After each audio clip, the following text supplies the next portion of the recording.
President Donald Trump's repeated proposal to formally designate the decentralized anti-fascist movement, commonly known as Antifa, as a major terrorist organization has ignited a complex and contentious debate across the United States. This declaration, made publicly on social media platforms, is not merely a political statement, but a move that carries significant legal, social, and political implications. To fully grasp the weight of this proposal, it is essential to analyze the motivations behind it, the potential consequences, and the broader context of political polarization in the country. Summary and reasons behind the proposal.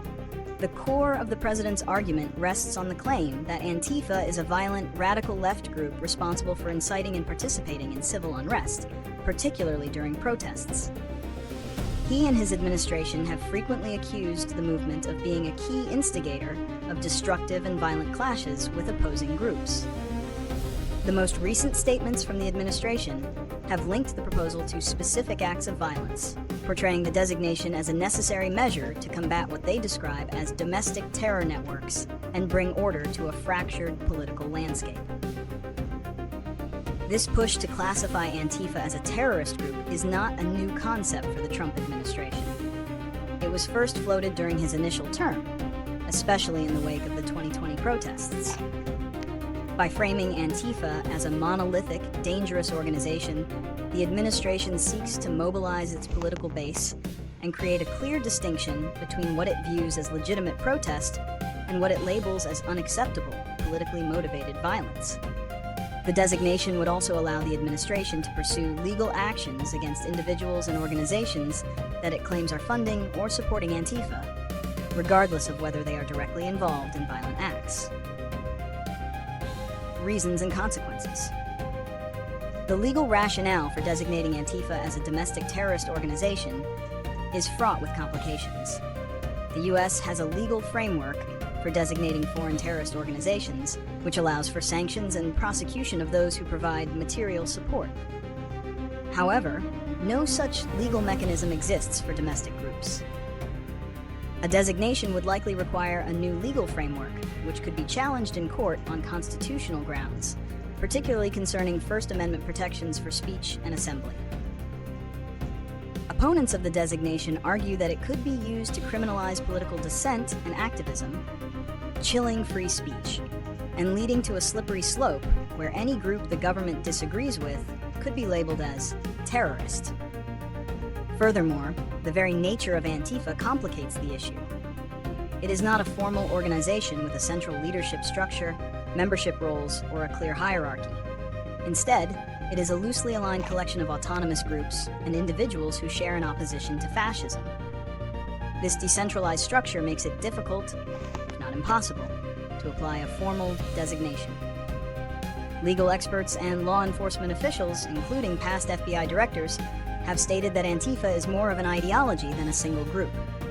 Attempting to prosecute individuals for associating with a non-existent organization could lead to legal chaos and raise serious questions about due process. The political consequences of the designation are equally significant. It would likely deepen the existing political polarization in the United States, further entrenching the us versus them mentality. While it may be a popular move with the president's base, it could also energize and unify opposition groups, who would view it as an attack on civil liberties.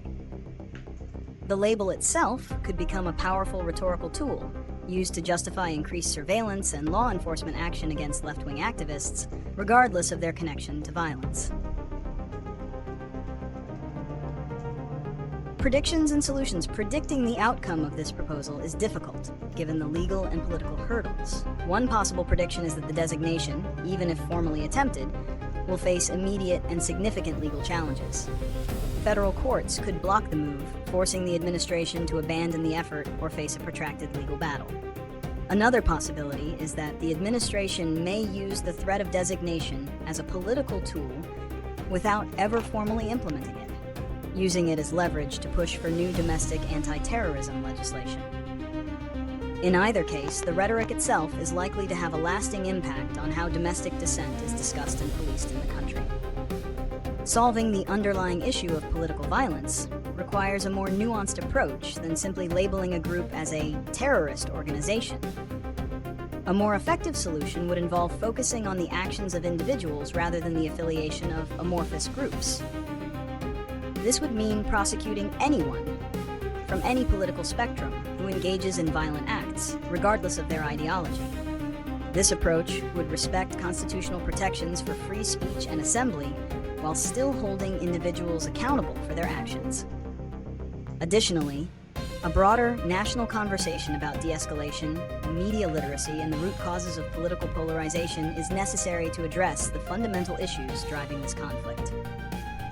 Ultimately, the debate over designating Antifa as a terrorist group is a microcosm of the larger struggles facing modern democracies.